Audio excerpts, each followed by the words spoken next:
मुस्लिम सियासत को मुख्य धारा में लाएगी इंसाफवादी कांग्रेस पार्टी आईसीपी। उक्त बातें इंसाफवादी कांग्रेस पार्टी के राष्ट्रीय अध्यक्ष फरीद गाजी ने यूपी प्रेस क्लब में एक प्रेस कॉन्फ्रेंस में कही। उत्तर प्रदेश में आईसीपी को गतिशील व प्रभावी बनाने के लिए प्रदेश अध्यक्ष की घोषणा के लिए आयोजित इस प्रेस कॉन्फ्रेंस में फरीद गाजी ने कहा कि मुस्लिमों को हिस्सेदारी शासन प्रशासन में तय करने पर जोर दिया जाए और कहा कि 78 साल की सियासत में मुस्लिमों ने अपने बेवफा दोस्तों की सरकारें बनाने में बेकार कर दिया, जिसके नतीजे में मुस्लिमों को सियासत हाशिए पर चली गई और पूरा समाज दलितों से भी निचले पायदान पर चला गया। ये बातें सच्चर कमेटी की रिपोर्ट में भी कही गई, जिसे मनमोहन की सरकार में संसद में पेश करके पारित किया गया, लेकिन अभी तक सच्चर कमेटी की रिपोर्ट लागू नहीं हुई। सभी वर्गों को सत्ता और सरकार में हिस्सेदारी दिलाना आईसीपी का मकसद है और हर समाज के लिए इंसाफवादी कांग्रेस पार्टी का दरवाज़ा खुला है। इसी क्रम में फरीद गाजी ने कुशीनगर के एडवोकेट सलमान अंसारी को इंसाफवादी कांग्रेस पार्टी उत्तर प्रदेश का प्रदेश अध्यक्ष बनाया। साजिद अंसारी को प्रदेश महासचिव मनोनीत किया। इस अवसर पर शहजाद खान, साजिद अंसारी, जमाल अहमद आदि मौजूद रहे। I connect news bureau, Lucknow. Uttar Pradesh यानी यूपी प्रेस क्लब लखनऊ में इंसाफवादी कांग्रेस का प्रेस कॉन्फ्रेंस था, जिसे मैं फरीद अहमद गाजी, राष्ट्रीय अध्यक्ष इंसाफवादी कांग्रेस पार्टी ने संबोधित किया। और इंसाफवादी कांग्रेस पार्टी की इस प्रेस कॉन्फ्रेंस के माध्यम से तमाम उत्तर प्रदेश के लोगों को और देश के लोगों को बताना चाहता हूं कि इंसाफवादी कांग्रेस पार्टी देश में इंसाफ और भाईचारा के लिए स्थापित हो चुकी है और उत्तर प्रदेश में इस मिशन को आगे बढ़ाने के लिए आज हमने प्रदेश अध्यक्ष का ऐलान किया है। और ये आप हमारे एडवोकेट सलमान अंसारी साहब एडवोकेट हैं, वकील हैं, उन्होंने इस परचम को थामा है, आगे बढ़ाएंगे इस मिशन को।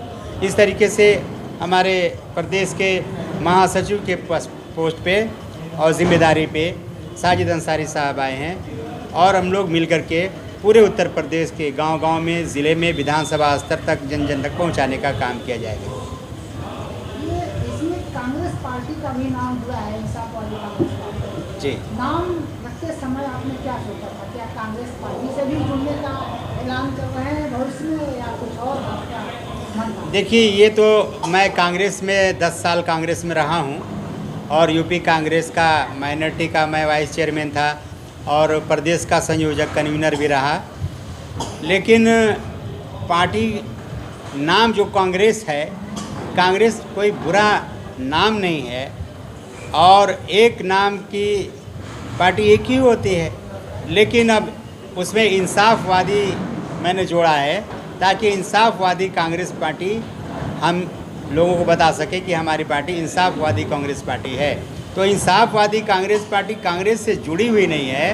कांग्रेस के जो विचारधारा हैं और उनके जो मकसद हैं लड़ने के जो भी हैं, मैं एक विचारधारा ऐसा ला रहा हूँ जिसमें समानता है और पूरे भारत के आम वर्गों के हितों की जो लड़ाई है, जो उपेक्षित हो गए, जो वंचित हो गए, जो राजनीति के हाशिए पे चले गए, किनारे लग गए, जिन्हें लोगों ने किनारे कर दिया, ऐसे लोगों की आवाज़ मैं बनना चाहता हूं और उनकी लड़ाई लड़ना शुरू कर चुका हूं। विधानसभा चुनाव भी 2027 आने वाला है, तो उस पर क्या तैयारी है आपकी? अभी से हमारी तैयारी है कि संगठन को मजबूत कर दें और इसी को संगठन को मजबूत करने के लिए हमने आज इंसाफवादी कांग्रेस पार्टी उत्तर प्रदेश के गठन का काम शुरू किया है और हमारे एडवोकेट सलमान अंसारी साहब को प्रदेश अध्यक्ष बनाया है और साजिद अंसारी साहब को प्रदेश महासचिव बनाया है। ये दोनों लोग मिलकर के 75 ज़िलों में और 403 विधानसभाओं में पार्टी की नीतियों को जन जन तक पहुँचाएँगे और पीड़ितों की आवाज़ बनेंगे, पीड़ितों की आवाज़ को उठाएंगे।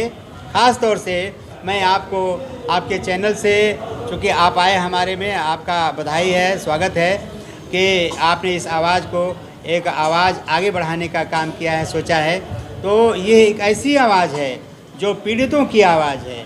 अगर देश में सबसे ज़्यादा कोई पीड़ित है तो वो मुस्लिम समाज हो गया है।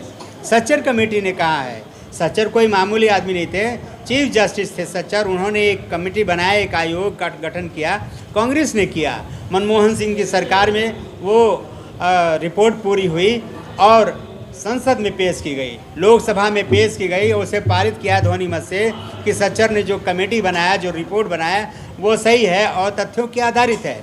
तो उसमें तथ्य क्या थे जनता जानती नहीं है, लोगों को बताया नहीं गया। उसको बताना मुझे है कि सच्चर ने कहा कि पूरे देश में मुस्लिमों की, अल्पसंख्यकों की नहीं, मुस्लिमों की हालत दलितों से भी निचले पायदान पर है, जिसे प्रेस रिलीज में मैंने जिक्र किया है, आप उसे पढ़िएगा कि मुस्लिमों की आबादी, मुस्लिमों के जो हालात हैं, मुस्लिमों की जो तंगी है, जो मुस्लिमों का उपेक्षापन है, जो पिछड़ापन है, जो असहाय है, जो बेबसी है, जो खौफ है, वो दलित समाज के भी नीचे है। ये मैं हमारी नीतियों को जो मानेगा, हमको राजनीति में जो हिस्सेदारी देगा, हम उसके साथ उसका हाथ बटाने को जाएंगे। वो हमारी बातें मानेगा, हम उसकी बातें मानेंगे, जनता के हाथों को मजबूत करेंगे, जनता के विचारों को आगे बढ़ाएंगे। तो हमारे इस काम में जो साथ देगा, हम भी उसके साथ में रहेंगे।